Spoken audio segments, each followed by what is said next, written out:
Have you ever heard of an old PC game called The Theatre? Yeah, I didn't think so.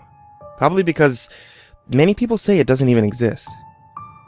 You see, The Theatre is an old computer game released around the same time as Doom. Today, if you ever find it, it's only available on crappy bootleg CD-ROMs, which, more often than not, don't even actually contain the game. The actual, legitimate copies that they say were released back in the day featured a blank cover with nothing but the sprite of what has since been named the Ticket Taker. He is a simply poorly drawn, pixelated Caucasian bald man with large red lips wearing a red vest over a white shirt and black pants. He's completely emotionless, though some say that if you smash the disc, his face is shown as angry the next time you look at the cover. That this is just dismissed as an urban myth. What's peculiar about the theater is that there's no developer name on the jewel case, nor a game description on the back. It's simply the Ticket Taker, on a white backdrop on both sides. The game is initially known for its inability to install correctly. The installation process immediately locks up the computer when the user reaches the licensing agreement. Also strange about the licensing agreement for the theater is that whenever the development studio is supposed to be named, the text is simply a blank line. Anyway, most people who have claimed to owning one of the original CDs say that they figured out how to install the game by simply rebooting their computers on the licensing agreement with the disc still inside. Then they're prompted to press Agree on startup. Then they continue with the installation. The game that starts up without any introduction besides a main menu that's simply the sprite of a movie theater's exterior on an empty city street. The title fades in, and then the three menu buttons, New Game, Load, Options. Selecting Options immediately crashes the game on the desktop. Load is said not to function at all. Even if you do have a saved game, nothing happens when you press it. Thus, New Game is the only working menu option. Once it is selected, you are in the first-person view. You're standing in an empty movie theater lobby, with the exception of the ticket taker standing in front of a dark hallway, which one can only assume leads to the theaters themselves. There's nothing to do but look at the poorly drawn, mostly illegitimate movie posters or approach the ticket taker. Once the player moves towards the ticket taker, a very low-quality sound clip plays, saying, "Thank you. Please enjoy the movie." Along with a speech block, saying the same thing. You then walk into the hallway, and the screen fades to black, and you're back on the empty lobby. And you do the exact same thing again and again and again. While this may seem like a really horrible game, a number of peculiar things occur as you continue to play it. The number of times that you have to continue into the hall after giving your ticket to the ticket taker before the strange events happen is unknown. Most state that it's completely random, and could take anywhere from the first playthrough to the 400th. What happens, though, has deeply disturbed many players. The first occurrence is when the player fades back in after walking into the hallway.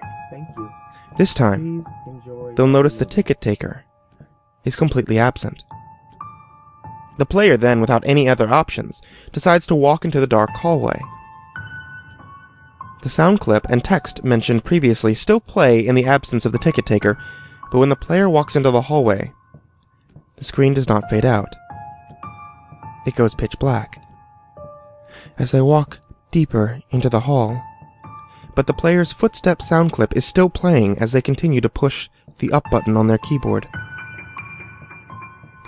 Those claiming to have played the original game report that they felt extremely uncomfortable walking down the hallway, anticipating the whole way something horrible happening. Well, eventually the player is unable to move forward. There's nothing for a few moments before a strange sprite that's described as the ticket taker, but with a swirl for a face, appears and stands before the player. The original player of the game says their bodies immediately froze up and their stomachs churned. And they saw the sprite,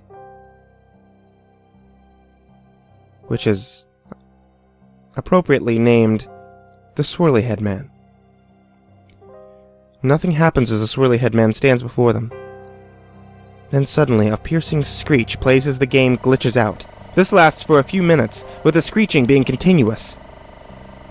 Then the players abruptly return to the lobby, with all sounds and graphics being as they should be. The game continues normally for the next couple of cycles of entering the hallway, with a couple of the original players claiming the Swirly-Head Man would briefly appear and disappear in the corner of the screen as a brisk yelp sound effect plays. Then at some point, after meeting the Swirly-Head Man, the player sees the ticket taker, pacing back and forth.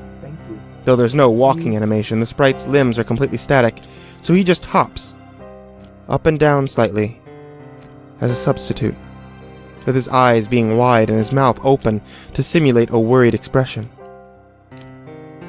Some players noted that the movie posters have been replaced with images of the Swirly-Head Man, which caused them to immediately turn their characters' heads away from the posters and approach the ticket taker.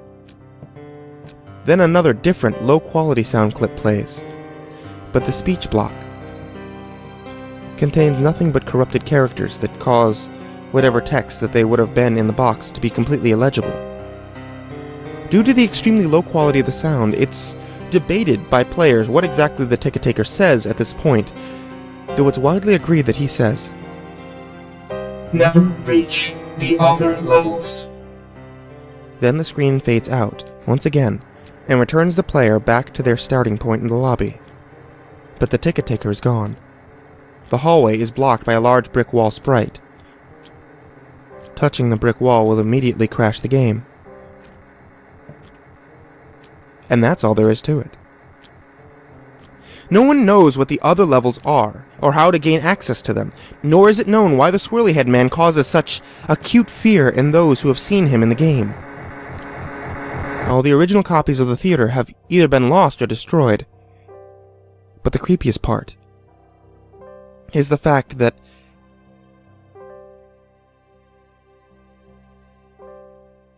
all the original players of the game claim to occasionally see a brief glimpse of the Swirly-Head Man out of the corner of their eyes.